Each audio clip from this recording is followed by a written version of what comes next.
নানাবিধ খরচ আমাদের করতে হয় ব্যবসা পরিচালনা করতে যেয়ে। তো এক্ষেত্রে যে কি খরচগুলো ডিডাকশন আমরা পেতে পারি বা কিভাবে পেতে পারি যেটা আমাদের ট্যাক্স লায়াবিলিটি কমিয়ে আনতে পারে। আমার ফ্রেন্ড আমার সাথে একই ধরনের কাজ করি, একই ইনকাম, সেম W2, কিন্তু সে আমার থেকে অনেক বেশি রিফান্ড পেল। যদি সেই ফোন আপনি পার্সোনাল অ্যান্ড বিজনেস উভয় ব্যবহারের জন্য একটা ফোন ব্যবহার করেন, তাহলে আপনাকে ফিগার আউট করতে হবে যে কত পার্সেন্টেজ অফ টাইম আপনি বিজনেসের কাজে ব্যবহার করেন। ব্যবসায় আপনি যদি কোনো প্রপার্টি অথবা কোনো অ্যাসেট মর্টগেজের মাধ্যমে প্রকিউর করে থাকেন, সেই মর্টগেজ ইন্টারেস্টটাও কিন্তু ডিডাক্টেবল। বিভিন্ন ধরনের ব্যবসা বাণিজ্যের সঙ্গে আমরা জড়িত থাকি এবং বিভিন্ন ক্যাটাগরির ব্যবসার সঙ্গে আমরা প্রতিষ্ঠান আমরা গড়ে তুলি। তো সেটার প্রেক্ষিতে যে আজকে আমাদের যে ব্যবসায়িক খরচের যে ডিডাকশন, আমরা ব্যবসা করতে যে নানান ধরনের খরচ করি, অফিস খরচ ও অফিস পরিচালনার খরচ থাকতে পারে, কর্মচারীর সংক্রান্ত খরচ থাকতে পারে, পরিবহন বা ভ্রমণ জাতীয় খরচ থাকতে পারে, বিপণন বিজ্ঞাপন খরচ সহ নানাবিধ খরচ আমাদের করতে হয় ব্যবসা পরিচালনা করতে যেয়ে। তো এক্ষেত্রে যে কি খরচগুলো ডিডাকশন আমরা পেতে পারি বা কিভাবে পেতে পারি যেটা আমাদের ট্যাক্স লায়াবিলিটি কমিয়ে আনতে পারে, জনাব পারভেজ কাজী।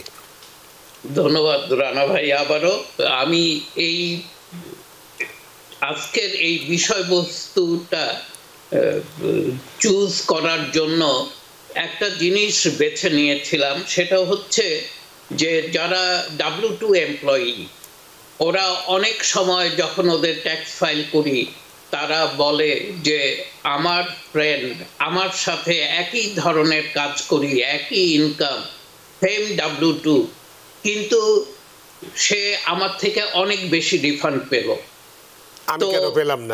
আমি কেন পেলাম না। এবং এরকম একটা সিচুয়েশনে আমি বলেছিলাম যে ভাই, আমি তো উত্তর দিতে পারবো না, আপনি যদি ওই বন্ধুর একটা ফাইল নিয়ে আসেন আমাকে দেখান, যেহেতু ওই বন্ধু তো আমার কাছে ফাইল করে নাই, আমি কিন্তু আপনাকে বলতে পারবো। উনি বলেছে ঠিক আছে পারভেজ ভাই, আমি কালকেই নিয়ে আসবো, আমার ফাইলটা হোল্ডে রাখবো। উনার ফাইল হোল্ডে রাখলাম এবং উনি যথারীতি নিয়ে আসলেন, এবং আশাতে যেটা দেখলাম এবং উনাকেও দেখাতে পারলাম, ওই বন্ধুর একটা সাইড বিজনেস আছে যেটা উনি জানতেন না, এবং সেই সাইড বিজনেসে আমি যেই খরচগুলো দেখলাম সেটা নিয়েই কথা বলতে চাই আজকে। যেমন ধরেন, আমরা সকালে ঘুম থেকে উঠে আমরা দুটো কাজ করি, আইদার আমরা আমাদের যদি হোম অফিস থাকে আমি গিয়ে আমার অফিসে বসি, আর যদি না থাকে আমি আমার গাড়িতে গিয়ে বসি আমার ব্যবসায় যাওয়ার জন্য। এখানে দুটোই কিন্তু ডিডাক্টেবল। হোম অফিসে গিয়ে ওনার বন্ধু যে বসছেন, হোম অফিস ডিডাকশন উনি ক্লেম করেছেন, আমি দেখছি ওনার ফাইলে। আবার ওনার একটা অফিস বিজনেস লোকেশনও আছে, সেখানে যে উনি যাচ্ছেন ড্রাইভ করে, হাতে সেলফোন এবং সেই সাথে ল্যাপটপটাও নিয়ে নিয়েছেন, এই তিনটা আইটেমই উনি ডিডাক্ট করতে করতে যাচ্ছেন। উনি মাইলেজ লগ মেনটেন করতে পারেন। ভেহিকেল ডিডাকশনের কথা বলি, হোম অফিস ডিডাকশন নিয়ে তো একটু আগেই বললাম। ভেহিকেল ডিডাকশনটা হচ্ছে দুভাবে করা যেতে পারে। একটা হচ্ছে আপনারা মাইলেজ লগ মেনটেন করতে পারেন, এবং সেই মাইলেজ লগ ধরেন আপনার 10,000 মাইল আপনি 2024-এ ড্রাইভ করেছেন, 2024-এর মাইলেজ রেটটা হচ্ছে 0.70 সেন্টস পার মাইল IRS বেঁধে দিয়েছে, অর্থাৎ আপনি $7,000 আপনার গাড়ি ব্যবহার করেছেন বিজনেসের জন্য, সেটা আপনি ডিডাক্ট করতে পারেন। অল্টারনেটিভলি আপনি যেটা করতে পারেন অ্যাকচুয়াল ডিডাকশনটা, এটা বোধহয় সহজেই বোঝা যায় যে আপনার গাড়ি কিনতে গিয়ে যেই খরচটা হয়েছে সেটাকে ডেপ্রিসিয়েট করতে পারেন। আপনি গাড়ির জন্য যে গ্যাসোলিন কিনেন এবং গাড়ির রিপেয়ার্স, মেইনটেনেন্স এবং গাড়ি আনুষঙ্গিক টোলস, কার ওয়াশ এবং পার্কিং, এগুলো সহ সকল ইন্স্যুরেন্স এগুলো আপনি ডিডাক্ট করতে পারেন।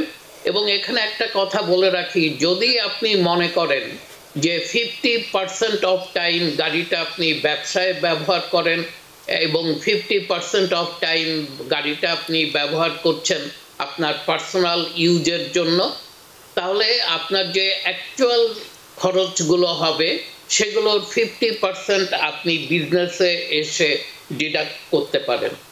ঠিক তেমনি যেরকম বললাম যে ল্যাপটপ অথবা সেলফোন যদি আপনার থাকে এবং একটা সেলফোন যদি থাকে ডেডিকেটেড ফর বিজনেস ইউজ, সেই সেলফোনটা আপনি পুরোটাই ডিডাক্ট করতে পারেন। অথবা যদি সেই ফোন আপনি পার্সোনাল অ্যান্ড বিজনেস উভয় ব্যবহারের জন্য একটা ফোন ব্যবহার করেন, তাহলে আপনাকে ফিগার আউট করতে হবে যে কত পার্সেন্টেজ অফ টাইম আপনি বিজনেসের কাজে ব্যবহার করেন এবং সেই পার্সেন্টেজ ওয়াইজ আপনি সেটাকে ডিডাক্ট করবেন। বিজনেসে আরও যেই ডিডাকশানসগুলো আছে সেটা হচ্ছে অ্যাডভার্টাইজমেন্ট। ব্যবসার জন্য আমরা অনেকেই অ্যাডভার্টাইজমেন্ট করে থাকি বিভিন্ন মিডিয়াতে, অথবা আমরা ওয়েবসাইট একটা ক্রিয়েট করি, ওয়েবসাইট মেনটেন করি, ইউটিউব অথবা ফেসবুকে গিয়ে অ্যাড রান করি, অথবা বিভিন্ন মিডিয়ায়, সেগুলো আপনি ডিডাক্ট করতে পারেন। এবং আগেই বলেছি মর্টগেজ ইন্টারেস্ট, যদি বাসার মর্টগেজ ইন্টারেস্টের কথা বলেছি, কিন্তু ব্যবসায় আপনি যদি কোনো প্রপার্টি অথবা কোনো অ্যাসেট মর্টগেজের মাধ্যমে প্রকিওর করে থাকেন, সেই মর্টগেজ ইন্টারেস্টটাও কিন্তু ডিডাক্টেবল। সেই সাথে ব্যবসার জন্য আরও ডিডাকশন আছে লিগ্যাল অ্যান্ড প্রফেশনাল ফিজ। ধরেন আপনি ব্যবসা করতে গিয়ে ব্যবসাটা যে ফর্ম করেছেন, আপনি হয়তো কোনো এজেন্সির সাহায্য নিয়েছেন, তারা আপনার কর্পোরেশন, এসকর্ট অথবা এলএলসি যেটাই হোক না কেন ফর্ম করে দিয়েছে, এবং এলএলসিতে অ্যাডভার্টাইজমেন্টও রান করতে হয়। এগুলো করতে গিয়ে আপনি হয়তো 1000-1200 টাকা খরচ করে ফেলেছেন, সেটা ডিডাক্টেবল। এবং প্রফেশনাল ফিজ, আপনি যদি কোনো প্রফেশনালের সাহায্য প্রার্থনা করে থাকেন, ধরেন আপনার 3 পার্টনার মিলে করছেন এবং পার্টনারশিপ এগ্রিমেন্ট করতে গিয়ে আপনি কোনো অ্যাটর্নির কাছে গিয়েছিলেন এবং তাকে যে ফি দিয়েছেন এবং উনি যেই এই পার্টনারশিপ এগ্রিমেন্টটা তৈরি করে দিয়েছে, এটার জন্য আপনি ডিডাক্ট করতে পারেন। আপনি বিজনেসে রেন্ট ডিডাক্ট করতে পারেন।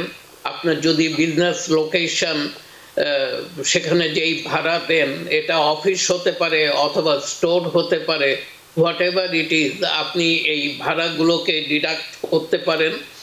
বিজনেস ইউটিলিটিস বলতে আমরা মিন করে থাকি ইলেকট্রিসিটি, ওয়াটার, হিট, এগুলোর জন্য যে খরচ করে থাকেন সেটা। এবং অনেক জায়গায় দেখা গেছে যে কমার্শিয়াল গার্বেজ পিক আপের জন্য আপনাকে মান্থলি একটা পে করতে হয়, তো সেই পেমেন্টটাও আপনি ডিডাক্ট করতে পারেন। নিউ ইয়র্ক থেকে সম্প্রচারিত TVN 24 টেলিভিশন বিশ্বজুড়ে বাঙালির কণ্ঠস্বর।